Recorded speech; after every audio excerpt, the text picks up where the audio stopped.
Hey guys. Yep, you read the title correct. It's another story time. I honestly hate calling it story time because it like makes you feel like you're gonna read to children, and that makes me feel uncomfortable. Oh man, I've gone off track already. The whole point of all that is that I realize there is still a lot of stuff that I have repressed in my memory. I have put it down into the dark place. There's a place like that in all of us, a place where you're just like, no, I'm not going there. I'm never going back. But in my case, I have to go back, okay? It is my duty to tell stories about club fights to the world. This story is not the juiciest story I've ever told, okay? It's a story that I had repressed in my memory for many, many years. Not because this was necessarily like super traumatic, but mostly because it goes in the drawer with all the other stories that happened with Jonathan that I repress in my mind because I don't want to think about them because they make me sad inside my heart. And this is kind of awkward to say because his sister watches my videos. Hey girl. I really do think his sister's super cool. If you're watching this, girl,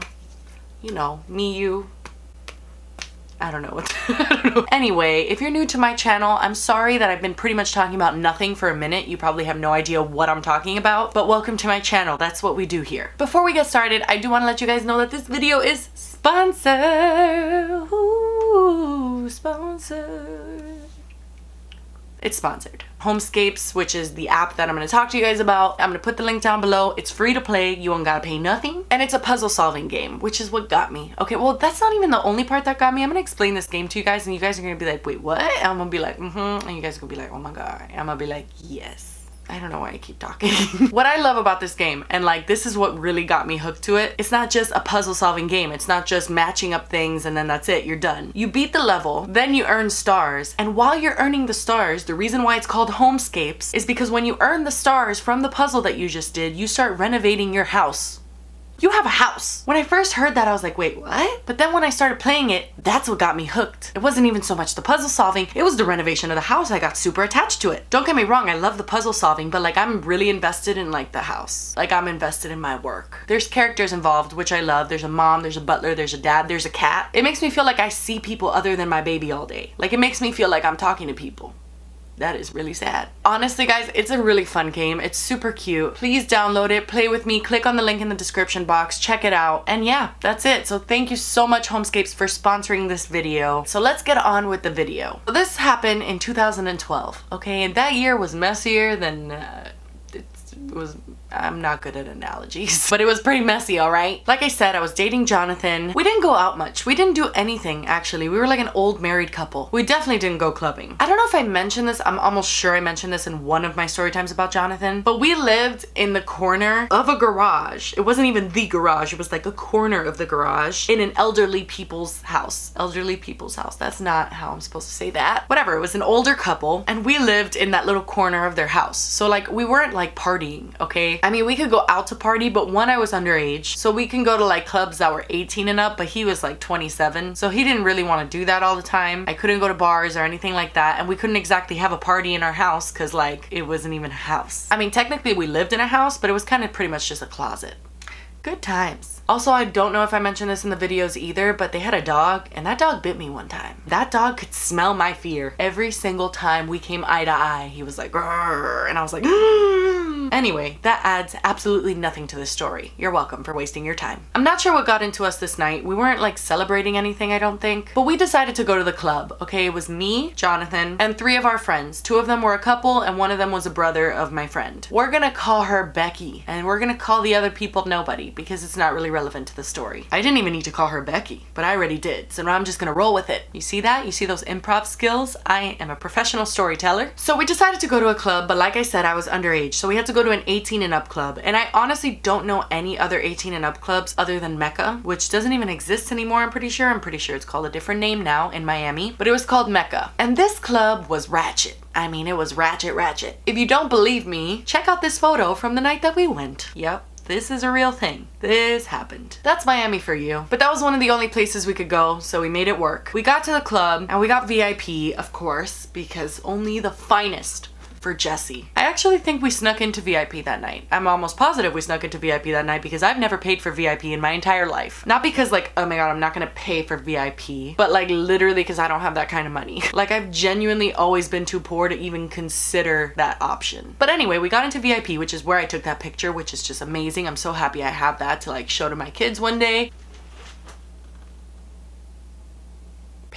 activity. Story time. There's a ghost in my house. So we were in VIP and we decided to walk to the dance floor, okay? I don't know. I heard my jam, my song. Every song's my song when I'm drunk. We were dancing. We were minding our own business. And all of a sudden, I felt something. It wasn't a tap on the shoulder, okay? It wasn't like a brush on the side of me. It was a pair of creeper eyes staring at me. I don't know if you guys can relate, but me, I personally am very sensitive to energy, okay? And I literally feel like the air changes around me when someone is staring at me, especially someone with like creepy vibes. It was just creepy eyes, okay? And it was weirding me out. It was killing my vibe. I was dancing with Jonathan, and Jonathan is a very, very jealous person, or at least he was. And not only was he a jealous person, he was very irrational, especially when he was drinking. And so like I didn't want to tell him that somebody was staring at me because that was gonna immediately cause problems. He was immediately gonna just fly off the handle, and I did not want that. So I actually turned strategically so that I was facing the guy and Jonathan was facing me so that he completely could not see what was going on. I didn't want him to feel the creepy energy because, like I said, it was intense. So he was turned away from the guy and I was trying not to look at him. Because when you have those eyes on you, it's like hard not to look back. It's hard not to react. So I was just there, I was doing my own thing. And the guy was standing on the wall, okay? He wasn't even dancing. It was him and two other friends. The two other friends weren't staring at me, but he was like friggin' bullseye. I would dance, I would look away, and every time I looked back, he would be like awkwardly swaying like this.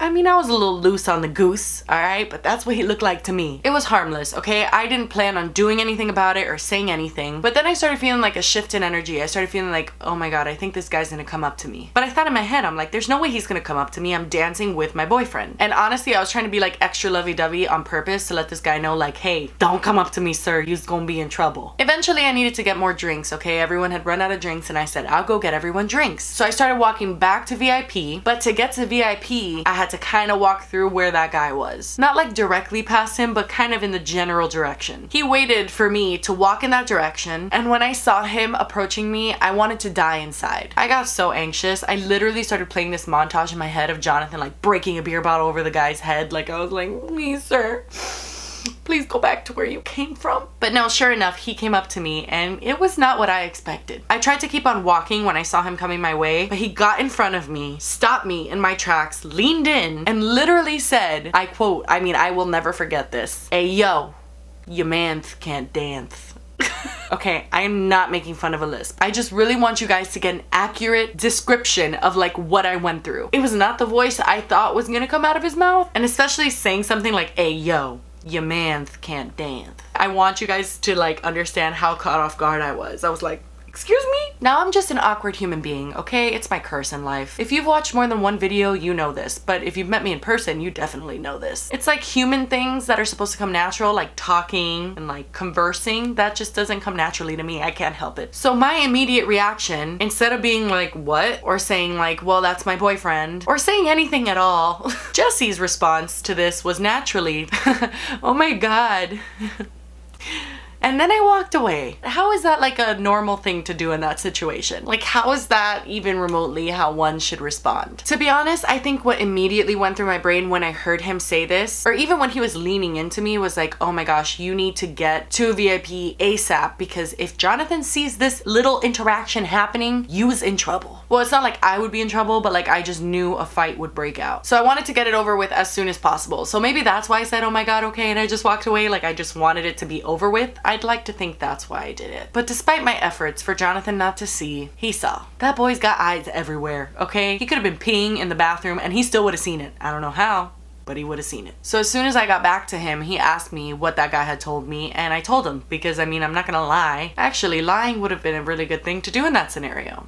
Next time. But anyway, as I was telling him this, I wasn't saying it like a serious thing that I was offended by. I was kind of trying to pass it off as a joke to make it seem like, oh, it's not a big deal. I don't think he really meant that. I think he was joking. Like I was just trying to make the situation not as big as it was, because I knew what was coming. But of course that didn't work, because it could have been anything. That guy could have told me anything. He could have literally come up to me and asked me to be a bridesmaid at his gay wedding, and Jonathan would have still been pissed. Okay, he finds a way to be pissed at everything. Again, no offense to his sister. Girl, ow.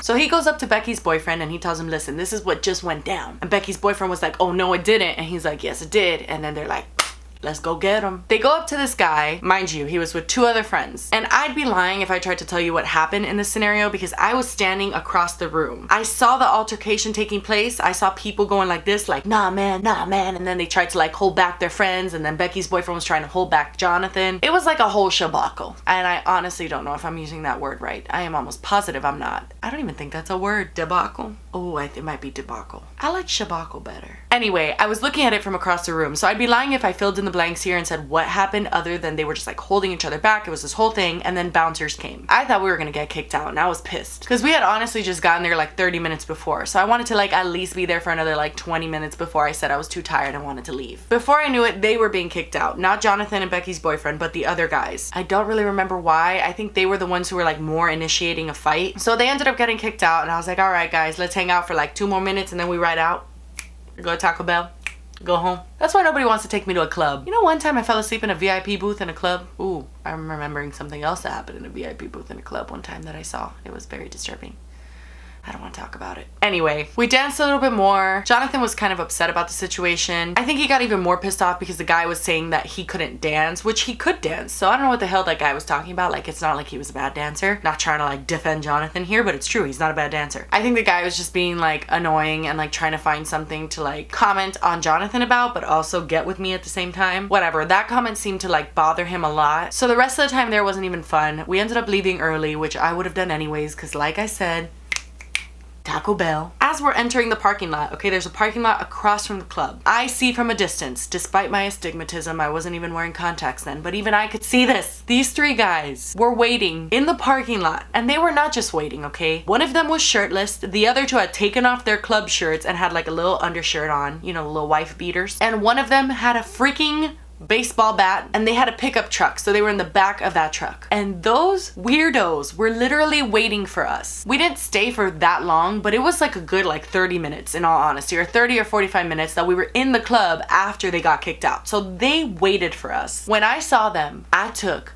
a little poopy. I was honestly so scared. I do not handle situations like that well. So we had 2 cars, okay? We were in separate cars. The guys that we were with, despite Jonathan, so Becky's boyfriend and our other friend, are very confrontational. So when they saw that these guys were ready to fight, like they got all tense and they like puffed up their chest, and I was just like, oh no, it's going down. And I really loved Jonathan, okay? So like at this time, this was my worst nightmare. Like I could not deal with seeing him get beaten up or anything like that. And they had a freaking baseball bat, and we had like keys. Like that's all we had. I wasn't even wearing heels because Jonathan was short. He was insecure about his height. He didn't want me to wear heels, so we couldn't even use heels. We were screwed, okay? That's the point. Mine and Jonathan's car was past these guys, okay? So the other car that we were in was before them, but we had to actually pass them to get to our car. So Jonathan looks at me and Becky's boyfriend looks at her, and they both just tell us, listen, you guys are gonna go in our car, you're gonna stay there, and no matter what, you're not gonna get out. And if you guys think I'm dramatic on my YouTube channel, you have no idea how dramatic I can get in real life. Me and Becky were screaming and crying. We waited in the car, but we were literally just like, oh my god. It was like so stupid. I mean, don't get me wrong, it was genuinely scary, but like we were very extra about it. The other guy stayed with us, and Jonathan and Becky's boyfriend just walked past to go to Jonathan's car, and Jonathan was stone-faced. He wasn't like trying to confront them, he was just gonna walk straight past them. Because honestly, with guys like this, like you really can't give them what they want. Like you have to just ignore them. But I could tell that they were not gonna allow it to be ignored. Like they were really looking for a fight. I mean, who brings a friggin' baseball bat to a club? Well, I mean, they didn't bring it in the club. I mean, I guess one of them played baseball. That makes more sense. Whatever. Point is, they had a baseball bat and they took their shirts off. Like they were totally looking for a fight. So Jonathan's walking past them, and honestly, it was like a movie. This is like, oh my god, this is Miami. This is so Miami, this whole story. But like a movie, the second that Jonathan, like, okay, this is their car. He's walking this distance to get past them. They're shouting things at him to try and provoke him. The second he gets like right, is this perpendicular or parallel? I failed geometry. Whatever. The second he gets right in front of their car, 2 police cars come down the street, go in front of Mecca. I don't know what was going on in there, but something was popping off. One of the guys jumped in the driver's seat of the pickup truck. The 2 other guys were in the trunk, and they literally peel out of the parking garage while the one with the bat in the back flicks us off the entire time. I mean, What? Yep, just giving us the middle finger the entire time. I'll never forget, they actually caught a red light like right when they got out, so it's not like they peeled out and just disappeared into the night. They literally peeled out of the parking lot, pulled up to a light, and while they were stopped at that light, they were still giving us the middle finger, just flipping us the bird. And now looking back, I'm like, why were they even in the trunk of the car? Like, that's super illegal and the cops were right there, but I don't know, they were drunk. For sure they were drunk. And yeah, that's it. That is the whole story. I know it's kind of a silly story, but you guys wanted story times, and not all of them can be super groundbreaking like my Tinder dates. That's it for today's video. Thank you guys so much for watching. Please subscribe to my channel because I put out new videos every Tuesday and Saturday, and I will see you on Tuesday. Bye!